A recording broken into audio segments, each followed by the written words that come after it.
commandment number 5 is don't symptom chase, find the root cause. So you may have already seen another video about symptoms versus root causes, but I wanted to put this again here because it's a really simple principle, but it's the opposite of what most people have heard for most of their life, so it can be really, really difficult to absorb.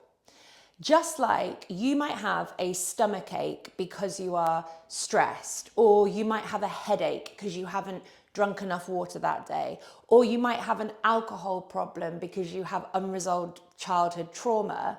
These are all showing you ways in which you can have a symptom that is different to the root cause. So the symptom is the stomach ache, but the cause is the stress. The symptom is the headache, but the cause is that dehydration.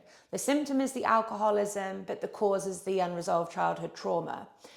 I think people find it quite easy to see things like this when it doesn't come down to musculoskeletal pain.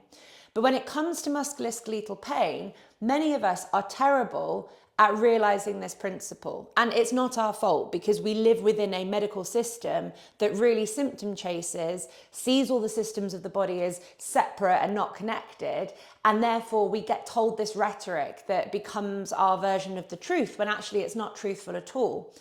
Everything in your body is connected. It's everything, not just your muscles and your bones and your fascia and your joints and your ligaments and your tendons, your digestive system, your cardiovascular system, your neurological system, your excretory system.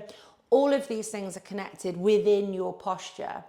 And what you do on one end of the spectrum, be it your big toe, has an impact on all of you.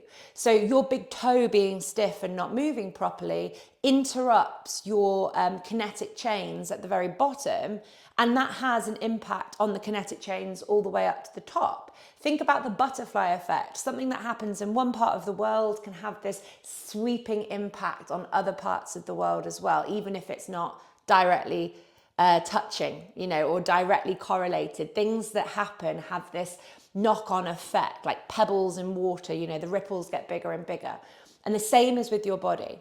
So you are going to start making progress as soon as you can grasp this fundamental principle that the areas of your body that hurt are not the root cause of the problem. They are a messenger that there is a problem.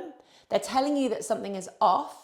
But they are normally the beasts of burden. They've been working too hard. They've been bearing too much load. They're overloaded and painful. And so actually you need to leave the symptoms, the painful bits alone, let them rest, let them heal, let them get that much needed break.